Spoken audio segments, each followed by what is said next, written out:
That's what you call cutting it close. We just got done setting the last rock at, well, if you can see that, 155. So they were 5-10 minutes early to pick up the machine.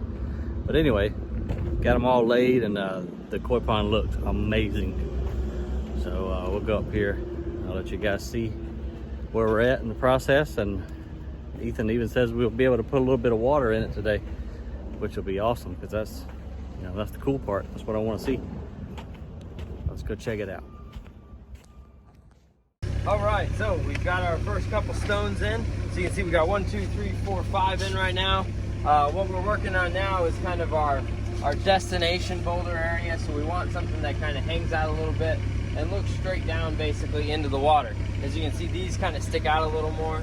So what we look for here is something that has a more straight up and down face to it, so that when we place a stone on it, it's going to drop right into the water. You're going to look like it's right over the water. So we've also picked out another one for here. That's going to go. Once these start to get kind of in place, we're going to lock them in with just some smaller stuff and gravel, like you see this pocket back here. And then once those are locked in place, we can start actually graveling the floor beneath us. So things are going well. We've only been into it about probably an hour. Already got 5 in place, so going good. I like it. It looks great, man. Good job. I was just telling them how we set the last rock at 10 till 2. Yeah. They showed up. That's crazy.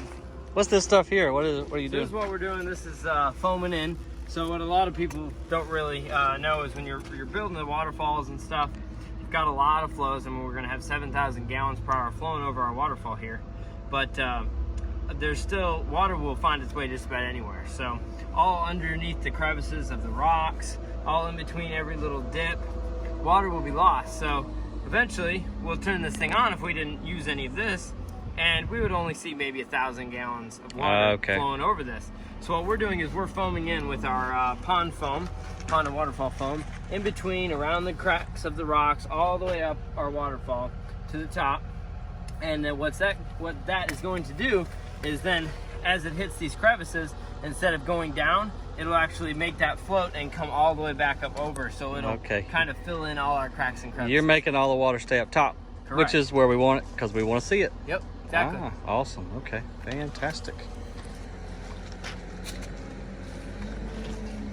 And we found that nice cedar log in the landfill yesterday. So Ethan had the cool idea to stick that in here, and it looks like a piece of tree that's floated downstream and gotten wedged and been there for a long time. We'll cut that top section off up there and hide the cut with rocks, and of course he's got the bottom already hidden. So it's coming together. We'll be able to put water in here really soon. All right, so what we're doing here is we're actually bib lining. What that means is we've got this area here that we don't want water disappearing in, just like adding the foam. But this is a large area that we really need to kind of foam up so that the water flows up and over our stones and not down and underneath it. So what we're gonna do here is called bib line. So basically we're gonna take a piece of liner, just some extra leftover pieces that we have, and we're gonna basically fill the gravel up to a certain point. Then we're gonna lay this out and cut it to our exact shape of our stone, foam underneath it, put this on top, foam around the edges, and then gravel right over top, and that saves us a lot of foam from having to fill this whole thing up with foam. I see, kind of like a patch. Yes, and then it seals really nicely to all the edges, so it works really well for bringing that water level up, especially in back areas like this. Okay, cool trick. So here's where Aaron stole my job. So he ran down here to get the hose pipe. I'm better than you are anyway. Yeah, you wish. Or whatever. Boy, it really brings out the color in that rock there.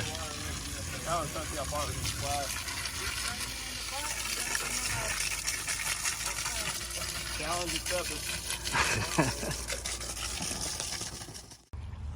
All right, we just plugged in our pump for the first time. Okay. Water just came over the falls there and running down the creek, and we've got a koi pond.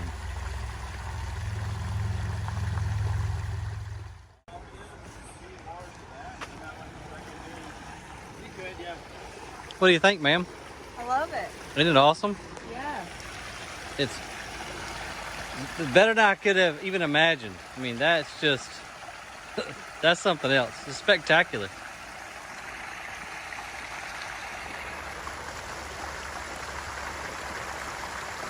Yeah, I'm thoroughly impressed.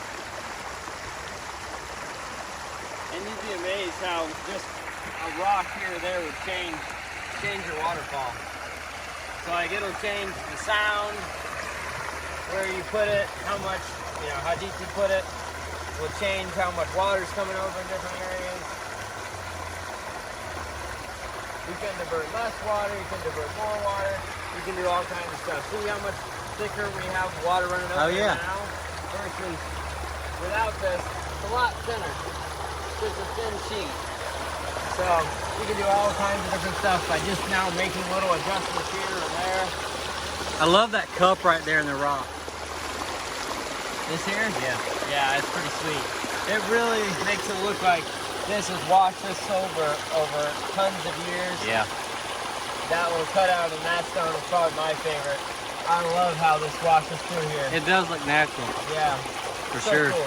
So cool. Man, when we get this thing planted, it's gonna look unreal. Amazing. Good job. You did. Good job, everybody. Yeah. All right.